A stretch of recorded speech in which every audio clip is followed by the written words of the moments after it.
Bien, hermanos, vamos a continuar con nuestra serie expositiva de Corintios y quisiera, antes de que nos concentráramos en nuestro pasaje, decir algo que me ocurrió años atrás, cuando estaba en la otra iglesia en Puerto Rondón, Arauca, trabajando allí como pastor en esa época. Tal vez hace ya 5 o 6 años, hubo una actividad un domingo en la iglesia. Y esa actividad, no recuerdo bien si era una celebración del Día de las Madres o del Padre, no recuerdo muy bien. Pero ese día, el grupo de damas de la congregación, aquella donde yo estaba, había preparado una obra de teatro. Y bueno, la obra de teatro ocurrió, los hermanos estaban contentos, era como algo especial que se hacía ese día. Pero al terminar ese culto de ese domingo, un hermano muy querido se me acercó y me dijo: hermano, ¿usted está seguro y convencido de que esas cosas que hicieron hoy se pueden hacer en el culto? Y esa pregunta me dejó quieto y frío, porque yo no supe responderle en ese momento. Pero mi respuesta fue: hasta el momento, pues no hay ningún problema, hermano, creo que no hay inconveniente. Pero al pasar el tiempo y los años, al haber aprendido otras cosas de la palabra del Señor, hoy debo decir que yo estaba equivocado y que ese tipo de cosas que hacíamos en un culto no es lo que la palabra del Señor manda que nosotros debemos hacer. Y en el pasaje que hoy vamos a estudiar, hermanos, vamos precisamente a resolver parte de esa pregunta que yo me hice cuando el hermano me hizo este comentario, y es: ¿cómo debería ser el culto en una iglesia cristiana? Ese es el título de nuestra enseñanza de hoy. ¿Cómo debería ser el culto de una iglesia cristiana? Y yo quiero que usted se haga la misma pregunta que me hicieron a mí. Cosas como una obra de teatro para celebrar el Día de la Madre, ¿es lícita? ¿Es lícito hacerlo en el culto cristiano? Así que eso le debe llevar a la pregunta: ¿cómo debería ser el culto de la iglesia cristiana? Bueno, hermanos, yo creo que este pasaje que tenemos frente a nosotros y todo el capítulo 14 es un pasaje que nos enseña cómo debería ser un culto cristiano. Y aquí, de los versículos 26 al 33, vamos a observar en esta mañana dos cosas. De lo primero que vamos a hablar, hermanos, es acerca de los elementos de la adoración en el culto público. Y lo segundo que vamos a hablar va a ser de los principios o algunos de sus principios para adorar en el culto público. Así que de eso, hermanos, es lo que vamos a hablar en esta mañana con base en este texto. Pero antes, hermanos, de sumergirnos por completo en nuestro pasaje, yo quisiera que recordáramos un poco el contexto de este capítulo 14, que es el capítulo donde nosotros estamos ubicados. Recuerden, hermanos, que el capítulo 14 e incluso antes, desde el capítulo 11, Pablo ha empezado a hablar acerca de algunas cosas que se estaban haciendo mal en el culto de la iglesia de Corinto. Había un abuso de la cena del Señor, había un abuso en el uso de los dones espirituales, y Pablo entonces tiene que regular este abuso y este mal uso de lo que estaba ocurriendo en el culto de la iglesia de Corinto. En particular, había un don y había un acto de adoración que no se estaba haciendo bien. Ese don era el don de lenguas. El don de las lenguas en el primer siglo, que aún estaba vigente se estaba utilizando de una manera equivocada, y por ello Pablo tiene que entrar a regular el culto de estos hermanos de la iglesia en Corinto. Ahora, en esta última sección que ustedes tienen allí, del versículo 26 hasta el 40, esa es la última sección del capítulo 14, Pablo va a poner a nuestra vista la conclusión del tema de los dones espirituales y su uso en el culto público. Y lo que vamos a hacer entonces es revisar hoy del verso 26 al 33a, y la próxima vez que nos veamos vamos a revisar de la parte del 33b hasta el verso 40. Así que, hermanos, empecemos a ver de qué se trata la conclusión que Pablo les va a dar a los hermanos acerca del culto en el primer siglo. Pero miren lo que Pablo pregunta en el versículo 26. Él dice allí: ¿qué hay, pues, hermanos? ¿No? ¿Qué hay, pues, hermanos? Bueno, esta pregunta lo que está tratando de hacer es: ¿cómo vamos a concluir este asunto, hermanos? ¿Cómo vamos a aterrizar el asunto del culto público, hermanos? Es una manera en la que Pablo está llamando a los hermanos a que presten atención a las conclusiones prácticas que él va a dar acerca de los dones en el culto público. Y luego Pablo va a decir otra cosa. Dice: ¿cuándo os reunís? Esa frase, hermanos, es una frase importante.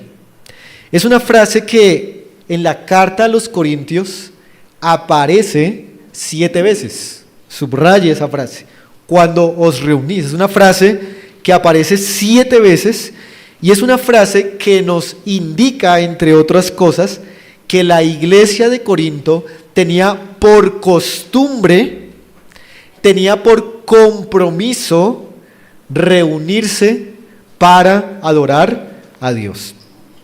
Pero, ¿cuándo se reunían ellos? ¿Puede una iglesia escoger el día que quieran para reunirse? La respuesta a eso es no.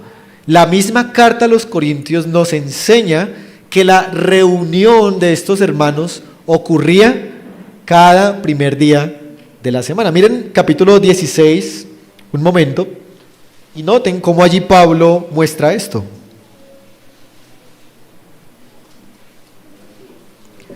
Versículo 2, primera a los Corintios 16:2 dice: cada primer día de la semana, cada uno de vosotros ponga aparte algo. 16:2 de la misma carta a los Corintios. Noten cómo Pablo instruye aquí a la iglesia a ofrendar cada cuánto, cada primer día de la semana, porque era normal que la iglesia en el primer siglo ya se estuviese reuniendo el primer día de la semana. Así que esta reunión de la iglesia era un compromiso que la iglesia de Corinto había hecho consigo misma de reunirse los primeros días de la semana, cada mes, cada año.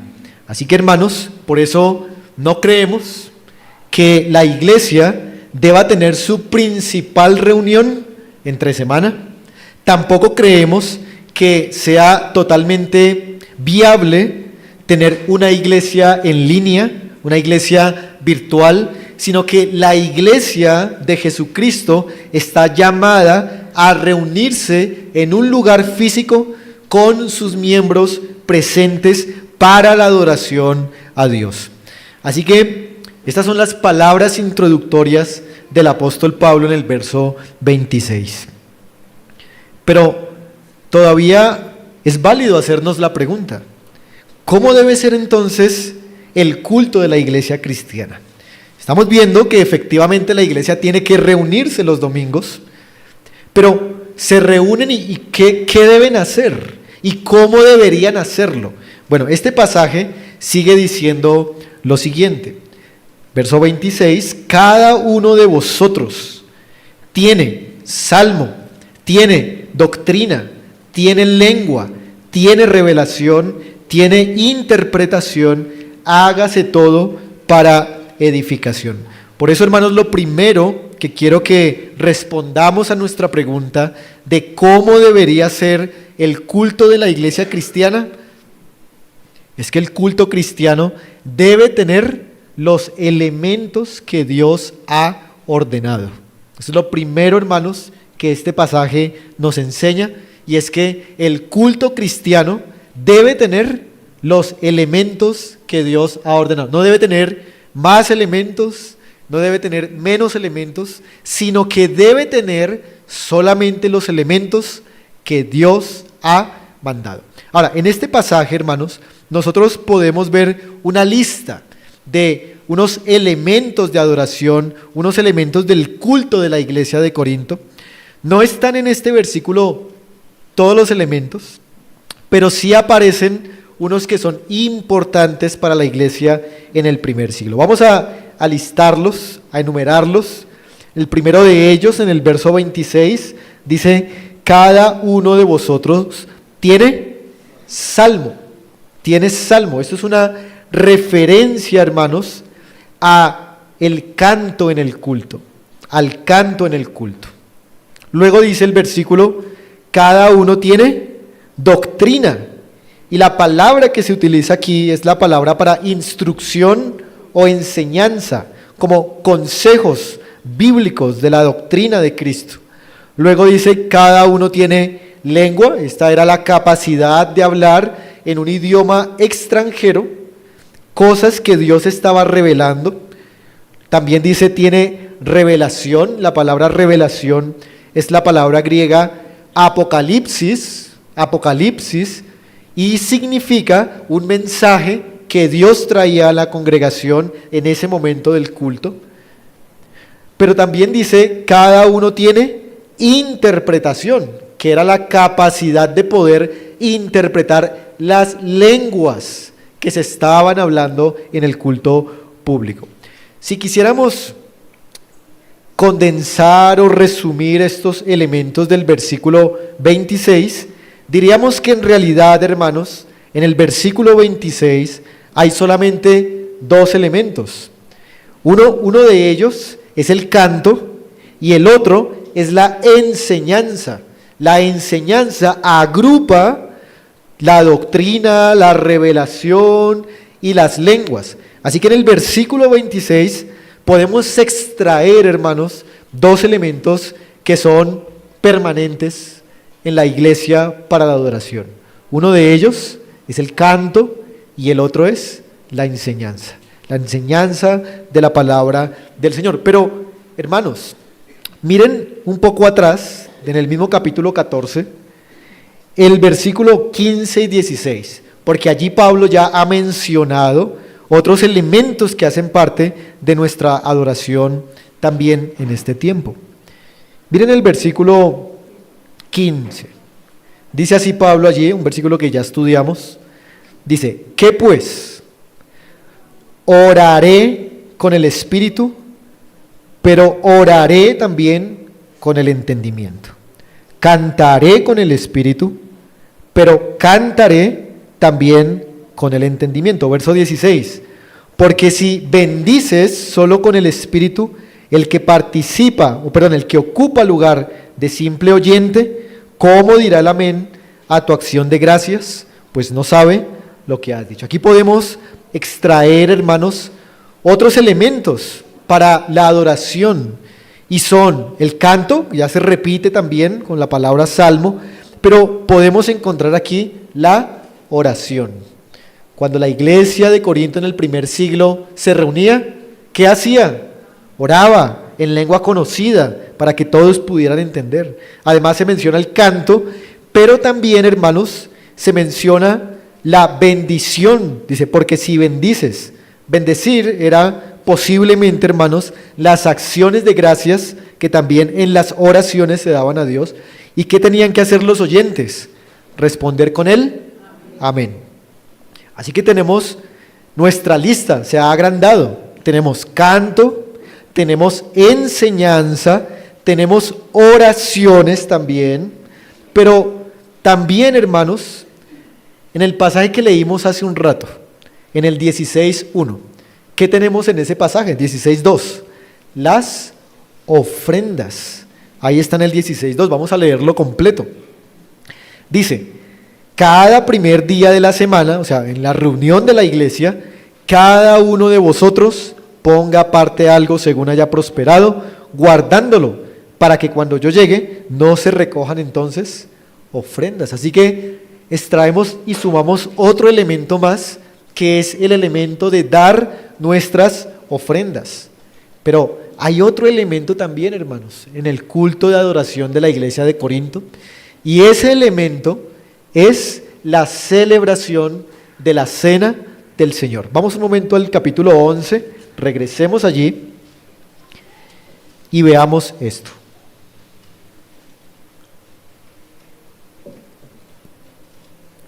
Capítulo 11, versículo 20. Noten cómo la cena ocurría solamente en la reunión de la iglesia. Verso 20. Cuando pues os reunís, miren, como iglesia, vosotros, esto no es comer la cena del Señor. Así que, ¿qué hacían cuando se reunían? Comían la cena del Señor. Así que, hermanos, tenemos aquí una lista de elementos de adoración, excluyendo, por supuesto, hermanos, los elementos de los dones espirituales que ya no son vigentes, que son las lenguas y la interpretación de lenguas. Lo demás, hermanos, los demás elementos, podemos verlos aquí y son los mismos con los cuales nosotros adoramos hoy. Así que voy a mostrarles aquí la lista de estos elementos que hemos extraído. Entonces noten que por lo menos hay allí 6 elementos de adoración en el culto público para que ofrezcamos a Dios una correcta adoración. En primer lugar, tenemos la predicación y la audición de la palabra. Pablo le dice a Timoteo, te encarezco que prediques la palabra, que instes a tiempo y fuera de tiempo. Pero también la audición de la palabra es un elemento de adoración. Pero podemos añadir también, hermanos, la lectura de la palabra, porque esta carta de Primera a los Corintios se leía en el culto público a los hermanos. Así que la lectura del Antiguo y del Nuevo Testamento constituye también un elemento de nuestra adoración. Número 3, el canto de la palabra. Número 4, las oraciones o acciones de gracias. Número 5, el acto de ofrendar, como lo vimos. Y número 6, el bautismo y la cena del Señor. Y yo sé que usted está diciendo, bueno, pero el bautismo nosotros lo hemos celebrado, es cuando salimos a veces a algún retiro en alguna finca y allá celebramos los bautismos. Bueno, hermanos, el escenario ideal para que los bautismos puedan ser celebrados es en el culto público de adoración. De hecho, en tiempos anteriores, esta iglesia lo ha podido hacer así, porque el bautismo no solamente es un sacramento o una ordenanza para el que se bautiza, sino que también lo es para toda la iglesia, porque mientras uno va viendo al que se bautiza, uno va recordando cómo fue su propio bautismo, y eso también le trae edificación. Así que, hermanos, debemos aceptar estos elementos como los elementos principales y esenciales de nuestra adoración a Dios. Eran los elementos de la iglesia en el primer siglo y deberían ser estos los elementos que nosotros usemos hoy para nuestra adoración. Hermanos, puede que sea muy atractivo hacer una obra de teatro, muy atractivo. Puede que sea muy atractivo poner unas buenas luces de colores y un poco de humo y hacer algo especial, entre comillas. Puede que sea llamativo, atractivo, innovador, ¿no? Creativo. Pero para nada, hermanos, la Biblia nos llama a que el culto debe ser innovador, ni creativo, ni nada de estas cosas. El culto que honra a Dios es aquel que solamente contiene los elementos que Él ha mandado y que excluye todo aquello que Él no ha mandado y todo aquello que ha prohibido. Eso es el principio regulador de culto que debemos, hermanos, creer con pasajes como estos en el que estamos estudiando hoy. Así que, hermanos, debemos esforzarnos en cumplir cada uno de estos elementos en nuestra adoración pública. Pero entonces, eso nos lleva a un segundo aspecto de esta enseñanza. Ya hemos visto cuáles son los elementos con los cuales debemos adorar a nuestro Señor. Quiero que ahora, hermanos, en segundo lugar, veamos cuáles son los principios bajo los cuales deberíamos adorar con estos mismos elementos. Miren lo que termina diciendo el versículo 26. Dice el versículo 26, hágase todo, ¿para qué? Bueno, anótelo ahí, ese es un primer principio, edificación. Pero ahora, mire usted el versículo 40, dice, pero hágase todo decentemente y con orden. Hay otros dos principios para una buena adoración en la iglesia cristiana. Así que en total, ¿cuántos tenemos? Tenemos tres elementos. Uno es el elemento o el principio de la edificación. Dos, el elemento de la decencia en el culto. Y tres, el elemento del orden en el culto. Así que estos tres elementos, hermanos, constituyen el marco, son como las reglas de juego para poner a ejecución los elementos de culto que hemos mencionado. De nada sirve, hermanos, para una iglesia tener estos elementos de culto si no aplican a la vez estos principios para su correcta ejecución. Por eso, hermanos, es necesario que entendamos un poco más qué significa cada uno de estos elementos. La edificación, ya hemos hablado de ella en otras predicaciones anteriores, pero déjenme recordar algunas cosas que son importantes. La palabra edificación significa literalmente construir un edificio, o también significa fortalecer un edificio. Esta palabra es usada como una metáfora de lo que es la iglesia. La iglesia en el Nuevo Testamento es llamada el edificio de Dios.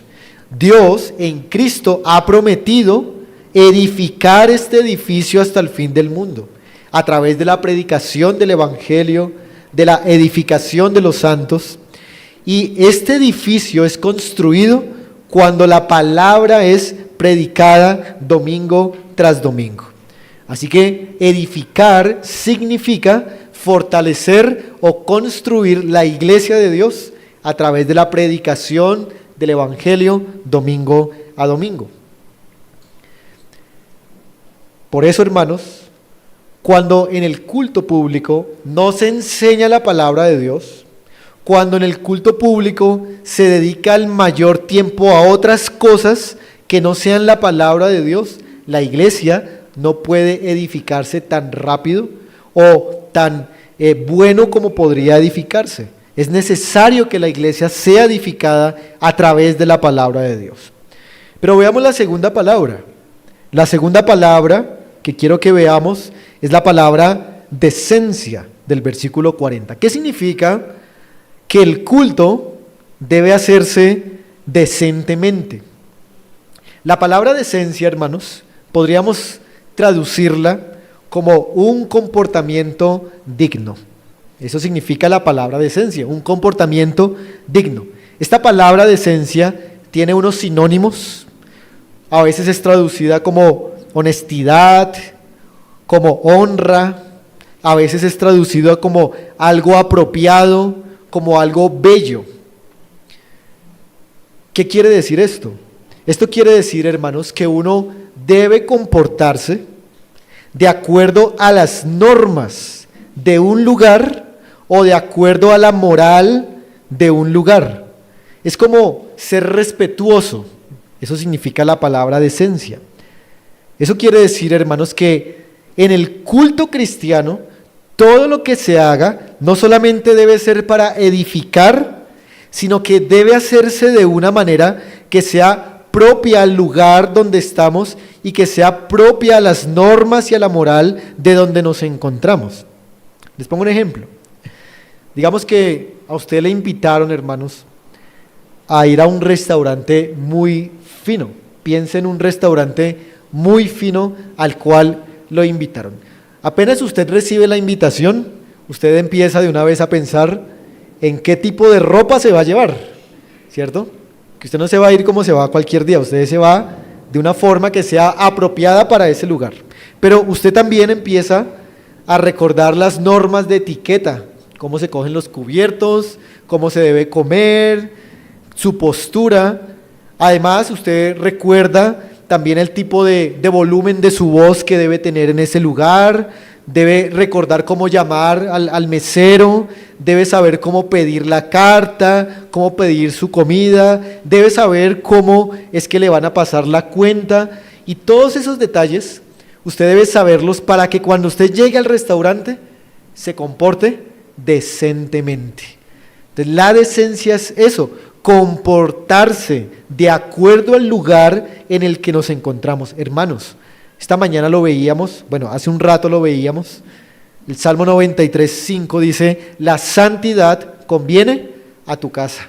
Hermanos, la iglesia tiene normas de etiqueta, la iglesia tiene una forma apropiada en la que nosotros debemos realizar nuestro culto, y es todo aquello que sea decente, respetuoso, reverente, de acuerdo a la dignidad de este momento. Hermanos, la iglesia es iglesia cuando está reunida, y cuando está reunida está la presencia de Dios. Cuando usted llegue a la presencia de Dios, hermanos, ¿usted cómo se va a comportar frente a Él? Cuando usted lo vea por primera vez allá en el cielo, ¿cómo se va a comportar? Bueno, así tiene que comportarse aquí, porque aquí también está la presencia del Señor. Así que es un llamado a la decencia y al comportamiento adecuado en el culto. Pero también, hermanos, hay una tercera palabra, y es la palabra orden. Ya hemos visto edificación, decencia, pero la palabra orden. Esta palabra orden, hermanos, traduce algo que está arreglado, algo que está puesto en secuencia, puede ser secuencia lógica, puede ser una secuencia en jerarquía también, y nos indica esto que todo lo que se haga en el culto, hermanos, debe tener una secuencia, debe tener un orden temático, un orden lógico, no puede ser un desorden, y no podemos ser amigos de la improvisación para realizar el culto público, sino que tiene que haber un orden. Esta palabra orden, hermanos, se utiliza en Lucas capítulo 1, versículo 8. Vamos allí un momento, a Lucas capítulo 1, versículo 8, para ver cómo se utiliza la palabra orden.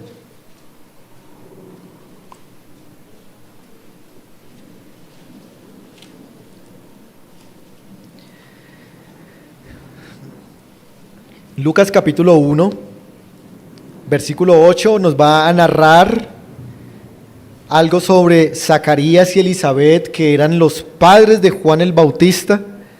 Y miren lo que nos dice el versículo 8. Dice, aconteció que ejerciendo ¿quién? Zacarías el sacerdocio delante de Dios, ¿según qué cosa? El orden de su clase.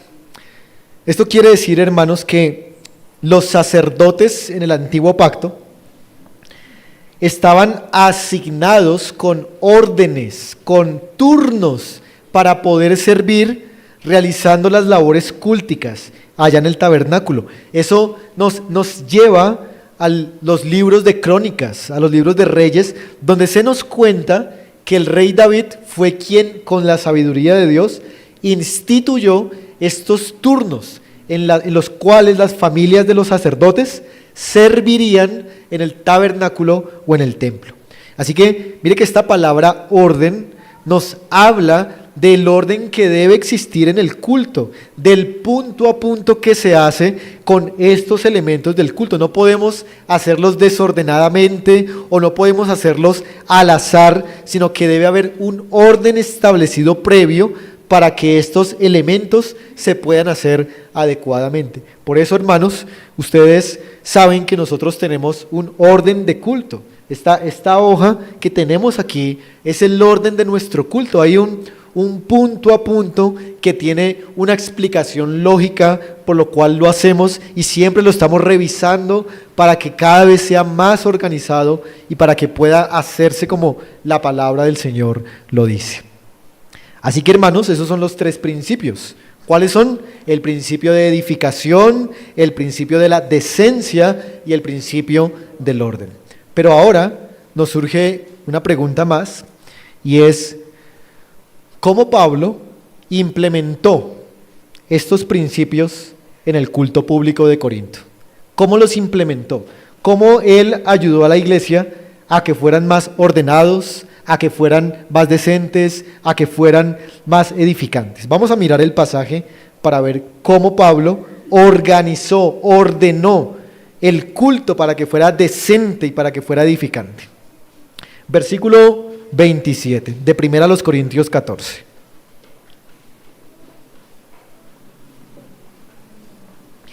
Dice el verso 27: si alguno habla en lengua extraña, sea esto por 2 o a lo más 3 y por turno, y uno interprete. Entonces, lo primero que el apóstol Pablo va a poner en orden es el momento del hablar en lenguas. Recuerden, en la iglesia de Corinto se hablaban lenguas, idiomas. Hoy en día ya no necesitamos eso porque todos hablamos el mismo idioma, entonces no necesitamos hablar en lenguas. Ese don ya ha perdido su vigencia, pero para ese tiempo Pablo da estas instrucciones importantes para ordenar el culto. Primero, él nos dice que debería haber un máximo de hermanos. ¿Cuánto es el máximo de hermanos que debían hablar en lenguas? 3. Eso es lo máximo, no más.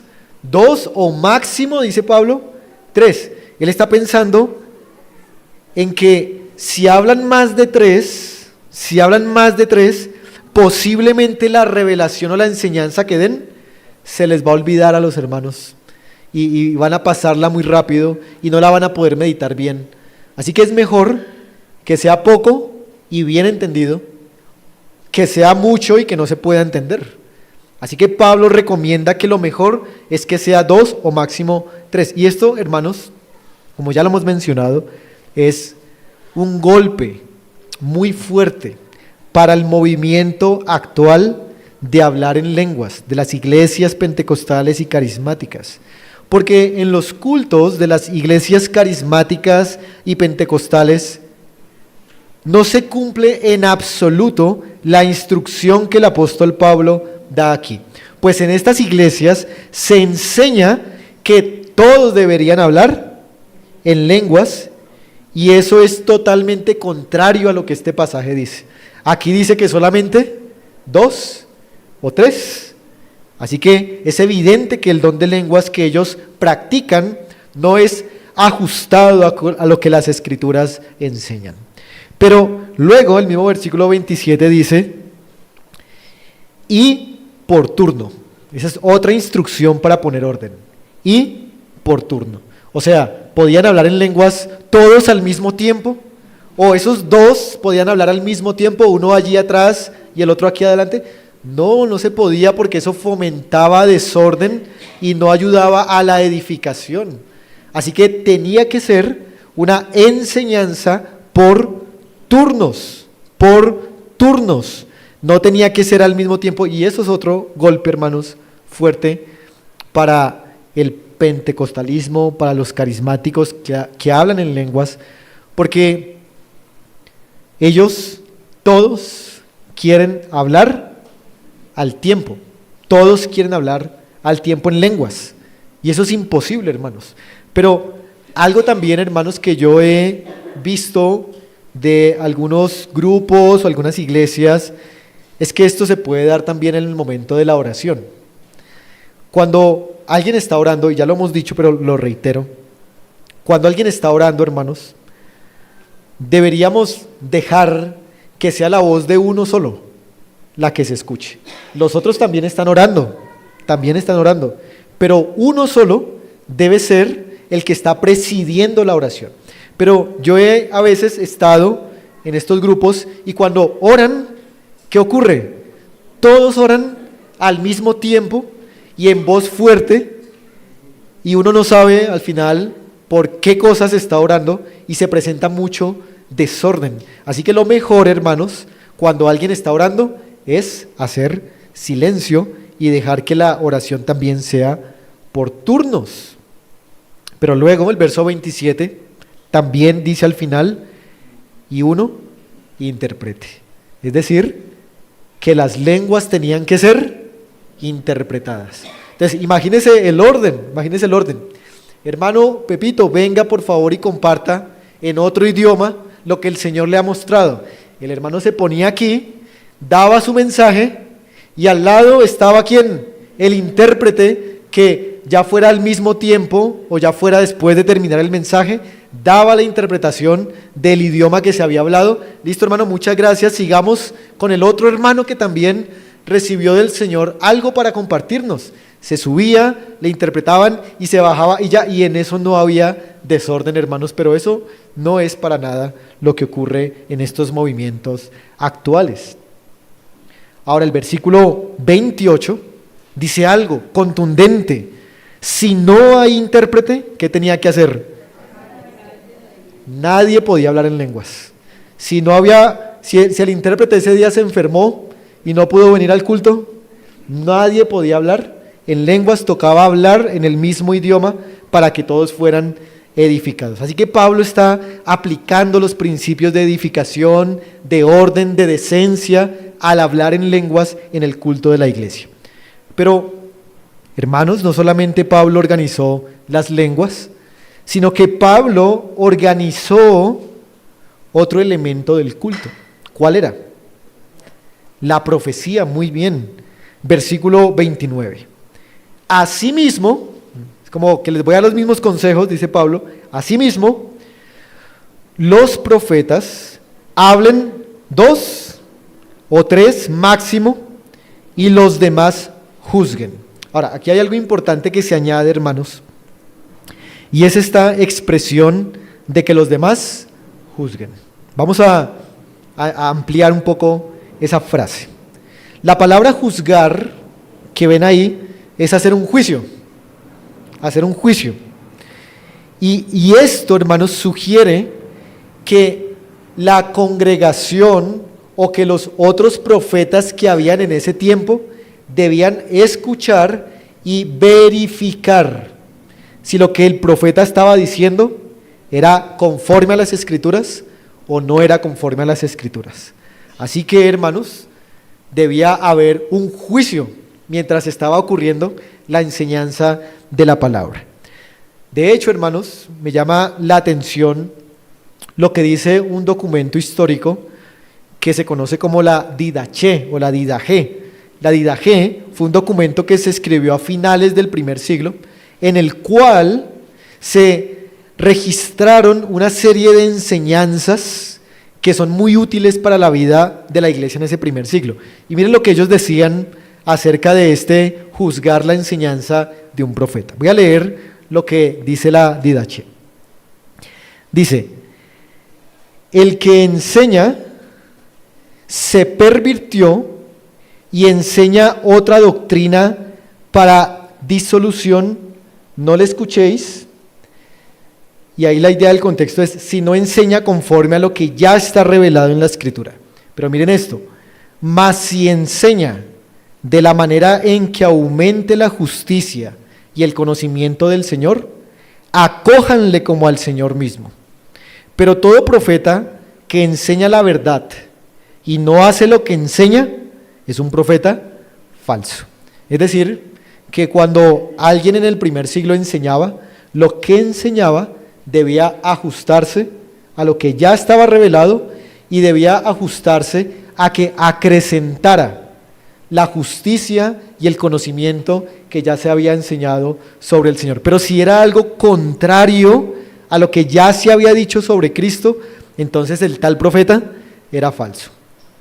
Ahora, por otro lado, hermanos, en las Escrituras tenemos varios ejemplos de hermanos que verificaban las Escrituras cuando alguien les enseñaba.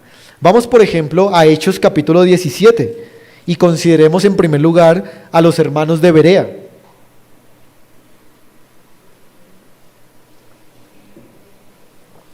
Hechos capítulo 17, versículo 11. Los hermanos de las iglesias en Berea.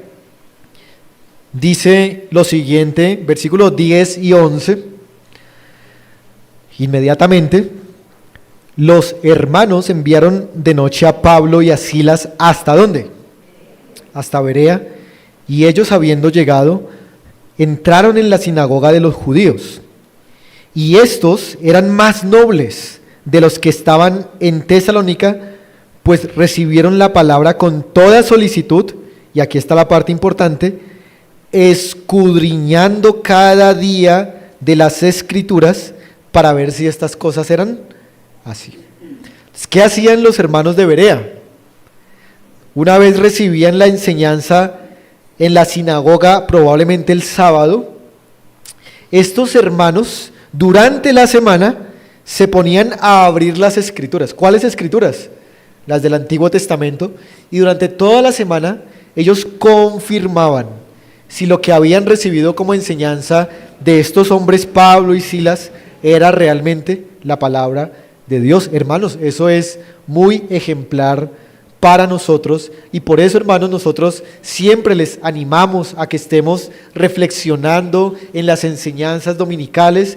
O sea, una enseñanza dominical no es para echarla en el olvido, sino es para tratar de recordarla lo más que nosotros podamos durante la semana. Así que les animo, hermanos, a que podamos juzgar las enseñanzas para ver si estas cosas son así, de acuerdo a la palabra de Dios. Hay otros ejemplos, pero creo que con este es suficientemente claro. Ahora, volvamos a Corintios, capítulo 14, y veamos cómo sigue Pablo ordenando el culto de la iglesia en Corinto. Versículo 30 y 31.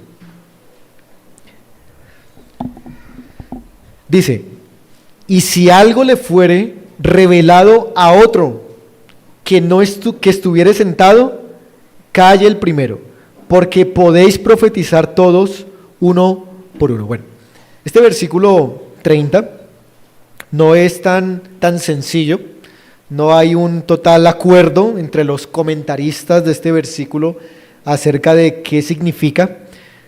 ¿La idea cuál es? La idea es que si alguien está profetizando en el culto del primer siglo y alguno entre la congregación repentinamente recibe una revelación especial, el que está hablando debe callarse y darle el lugar al que acaba de recibir la revelación. Algunos dicen eso. Otros dicen que el que recibió la revelación debía esperar hasta que el que estuviera hablando terminara y ahí sí darle el paso. Sea cual sea, hermanos, la opción que se presenta aquí, el punto es que Pablo está ordenando el culto para que sea por turnos, para que todos puedan profetizar. Por eso el verso 31 lo dice, para que todos puedan profetizar, pero uno por uno. Hermanos, aquí es importante resaltar algo, y es que Dios ha dotado a su iglesia con varios hermanos que son capacitados para enseñar la palabra de Dios. Todos esos hermanos que Dios ha dotado para enseñar la palabra de Dios deberían, según este pasaje, deberían tener su turno para enseñar la palabra de Dios, todos. Ahora, no me estoy refiriendo con esto a que un hermano sin preparación, sin verificación, pase inmediatamente cualquier día y diga lo que tiene que decir, sino más bien estamos diciendo que todos los que Dios ha constituido como maestros de la palabra, con con la debida preparación, prudencia, tiempo, puedan un día venir aquí y compartir aquello que Dios les ha dado. Porque el versículo lo dice, para que todos puedan enseñar uno por uno. Todos, hermanos, deberían tener esa oportunidad si han sido llamados, y la iglesia debería identificar a estos hermanos y ayudar a estos hermanos para que ellos también puedan compartir lo que el Señor les ha dado. Tiempo atrás, hermanos, yo aprendí una lección, y esa lección, hermanos, que aprendí es que cualquier versículo, cualquier enseñanza, cualquier reflexión que un hermano, cualquiera que sea, comparta, debe ser muy significativa y muy importante. A veces un hermano pudiera subirse aquí y decir: bueno, hermanos, vamos a abrir el Salmo 23:1, Jehová es mi pastor y nada me faltará. Y la congregación y otros maestros podrían decir: eso tan básico, eso hasta yo me lo sé de memoria. Hermanos, pero la lección que yo aprendí es que no debe ser así. Es que cualquier pasaje de la palabra, cualquier reflexión o meditación que sea bíblica, debe ser apreciada por cualquier hermano que la comparta. Por eso, hermanos, no debemos ser hipercríticos de los predicadores, más debemos, como dice Pablo, recibir lo bueno, ¿no? Desechar lo malo y recibir lo bueno, y apreciar cada palabra que los hermanos en un culto o en otro espacio pudieran compartir y pudieran decir. Pero el versículo 31 dice el propósito de estas profecías.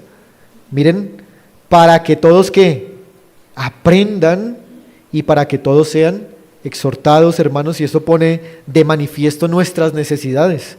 ¿Qué necesita la iglesia? Aprender del Señor. ¿Qué necesita la iglesia? Ser exhortados, y los hermanos capacitados para ello deben enseñar y deben exhortar a la iglesia, porque esa es nuestra necesidad domingo tras domingo. En especial, dice un autor, y estoy de acuerdo con él, lo siguiente: los profetas fueron aquellos que explicaron el plan de redención y subrayaron el significado de la obra de Dios en Cristo en una forma pastoral y en una forma exhortativa. Ellos explicaban a Cristo a la iglesia los domingos cuando la iglesia estaba reunida. Así que, hermanos, vemos cómo Pablo puso en orden todas las cosas a través de los principios que acabamos de ver. Pero, ¿cuál es la razón? Ya vimos cómo los implementó, pero ¿cuál es la razón por la cual Pablo estaba tan preocupado por el culto de la iglesia? Versículo 33. Dice: pues Dios no es un Dios de confusión, sino ¿de qué? De paz. Pablo concluye esta parte diciendo que el culto es una forma de expresar lo que es el carácter de Dios.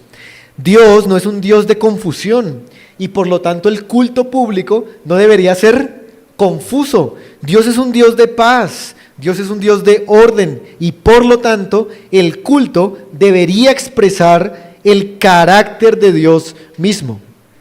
La adoración de la iglesia cristiana en el siglo XXI debería preocuparse en reflejar el carácter de Dios, un Dios que es de paz, un Dios que es ordenado, un Dios que es santo, un Dios al que se le debe temer y reverenciar. Pero tristemente vemos que en el siglo XXI el culto de la iglesia está reflejando cosas que Dios no es. Más bien, los cultos de las iglesias cristianas en este tiempo están reflejando el carácter del ser humano, o están reflejando el carácter de Satanás, pero no estamos reflejando o no están reflejando el carácter de Dios mismo. Así que, hermanos, nuestro culto debe reflejar el carácter de Dios, y por eso es tan importante que hagamos un culto ordenado, solemne, santo, por turnos, para que pueda expresar el carácter mismo de nuestro Señor. Muy bien, hermanos. Así que hemos visto hasta el momento. Hemos hecho la pregunta, ¿cómo debería ser una iglesia o el culto de una iglesia cristiana? Y hemos respondido dos cosas. Uno, hemos dicho que el culto debe ser solamente con los elementos que Dios ha mandado.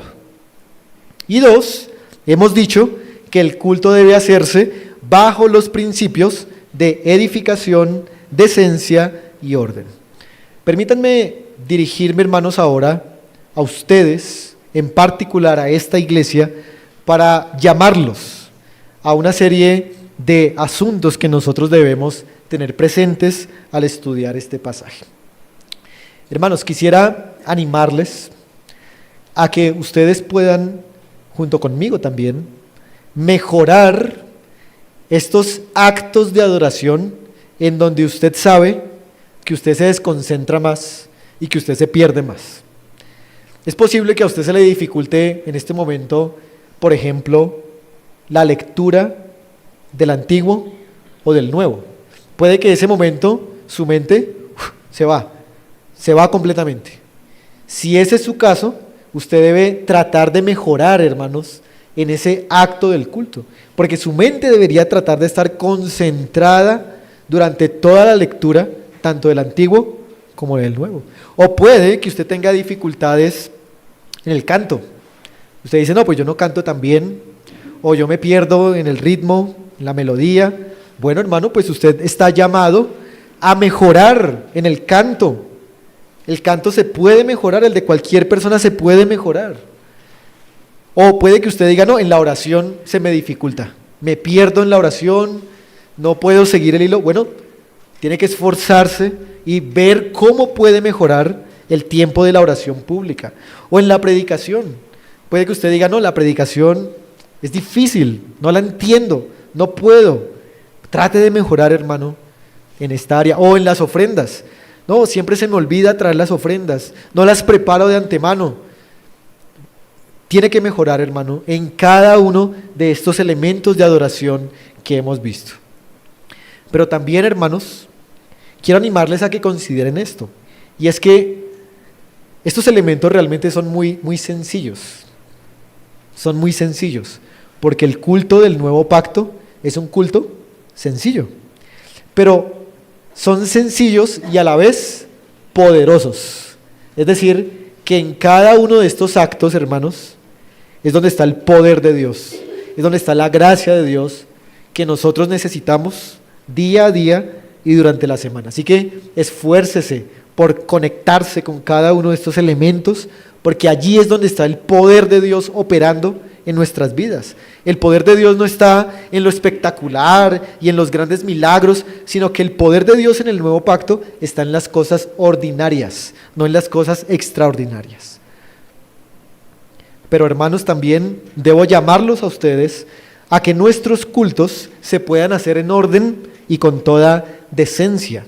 Orden y decencia es llegar a tiempo a nuestros cultos, a la escuela dominical. Orden y decencia es que seamos amorosos entre nosotros, serviciales, amables, que nos saludemos como debe ser. Ser ordenados y decentes es que debemos incluso ser modestos en nuestra forma de vestir, debemos ser modestos en nuestra conversación, debemos ser modestos en nuestras actitudes, no debemos estar tan afanados por irnos tal vez, y debemos participar de buen ánimo con cada una de las cosas que hacemos en el culto. Así que, hermanos, debemos arrepentirnos de muchas cosas. Tal vez tenemos pereza, desatención, tal vez no nos preparamos como debemos, o tenemos falta de interés, o hemos sido desordenados, irreverentes. Estamos en cuerpo, pero tal vez no estamos en espíritu, y algunos, tristemente, ni en espíritu, ni en cuerpo. Debemos meditar la palabra que se ha predicado, leerla, cantarla con ánimo. Debemos arrepentirnos, hermanos, de los pecados que cometemos en nuestro culto. Pero también debemos arrepentirnos, hermanos, de una adoración ritual. Una adoración ritual, entre otras cosas, es cuando usted viene y adora bien, adora como los ángeles. Pero durante la semana, usted no vive como los ángeles, vive como, ustedes ya saben. Así que para no tener una adoración ritual, hermanos, debemos adorar bien, pero también vivir bien en la semana. Debemos obedecer al Señor, debemos entregarnos en semana al Señor para que nuestra adoración no sea ritual. Ahora, digamos que ustedes están entrenados y están comprometidos a adorar bien al Señor. Y ustedes adoran de la manera adecuada en cada uno de los actos y elementos de adoración. ¿Qué falta? ¿Qué faltaría? Pues lo más importante, falta entender que nuestra adoración, por más buena que sea aquí, sin el Señor Jesucristo, no es nada.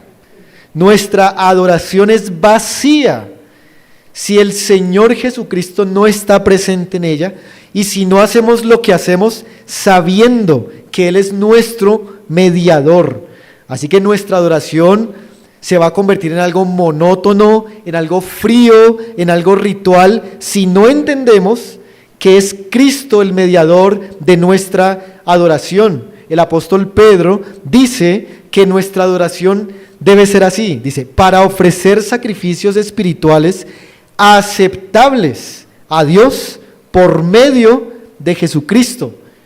El canto sin Jesucristo no es aceptable, ni la oración, ni la predicación. Ahí tiene que estar Cristo, hermanos. Por eso, cuando pensamos en esto, hermanos, Cristo debería ser el centro de toda nuestra adoración. Él es el causante de nuestra adoración, porque Él nos ha salvado, por eso le adoramos. Pero también Él es el objeto de nuestra adoración, porque Él es a quien nosotros adoramos. Y Él es el que nos da también la capacidad, Él es el mediador para que le adoremos. Debemos realmente emocionarnos, hermanos, al saber que Cristo está entre nosotros y que le adoramos a Él por medio de Él mismo. Pero quiero terminar, hermanos, diciendo unas palabras para aquellos que están aquí y que pueden estar confundidos. Escuche muy bien porque puede ser su caso. Tal vez usted crea que ofrece los elementos de culto adecuadamente, estos. Tal vez usted crea que estos elementos los está haciendo con los principios adecuados. Pero si usted todavía no ha sido perdonado de sus pecados, si usted todavía no ha recibido la regeneración, su adoración es el acto más ritual y vano que usted le puede ofrecer a Dios. Es decir, no crea usted que por ofrecer una adoración con los elementos y con los principios adecuados le es suficiente, porque usted necesita ofrecer una adoración, pero habiendo sido perdonado de sus pecados. Puede que aquí haya personas que piensen que si adoran bien, Dios se va a agradar de ellos. Puede que aquí haya personas que piensen que si adoran excelentemente, Cristo les va a resolver algunos pecados. No es así, eso es un gran engaño. No adoramos a Dios porque queramos de Él la salvación, sino que adoramos a Dios porque Él nos ha salvado. Esa es la razón por la cual adoramos a Dios, porque Él nos ha salvado. Así que usted no puede adorar a Dios si no tiene un corazón purificado por la gracia de Dios. Puede que usted cante muy bien, que ore muy bien, que lea la palabra, que escuche la predicación, pero si su corazón está sucio, si no está purificado, su adoración no sube más arriba de este techo. Por eso yo les digo a todos ustedes, los que tal vez puedan estar engañados así, que deben creer en el Señor Jesucristo para que su adoración pueda ser ofrecida adecuadamente. En el Antiguo Testamento, Para llegar al templo, los judíos o los sacerdotes debían limpiarse para poder entrar. Así mismo pasa en la iglesia del Señor.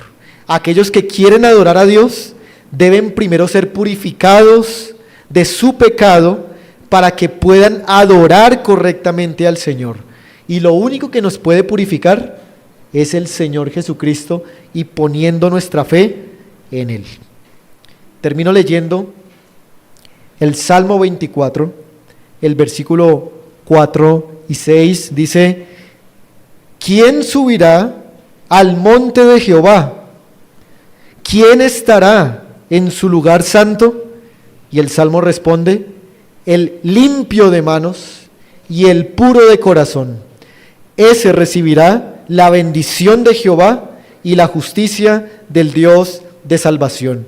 No podemos, hermanos, adorar a Dios si no hemos sido primero purificados. Vamos a orar al Señor y damos gracias por su palabra.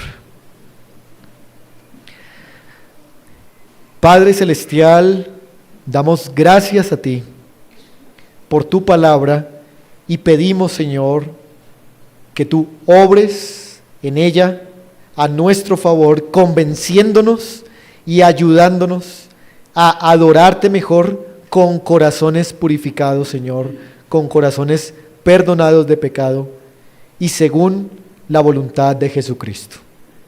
Damos gracias, Señor, por este tiempo. En el nombre de Jesucristo.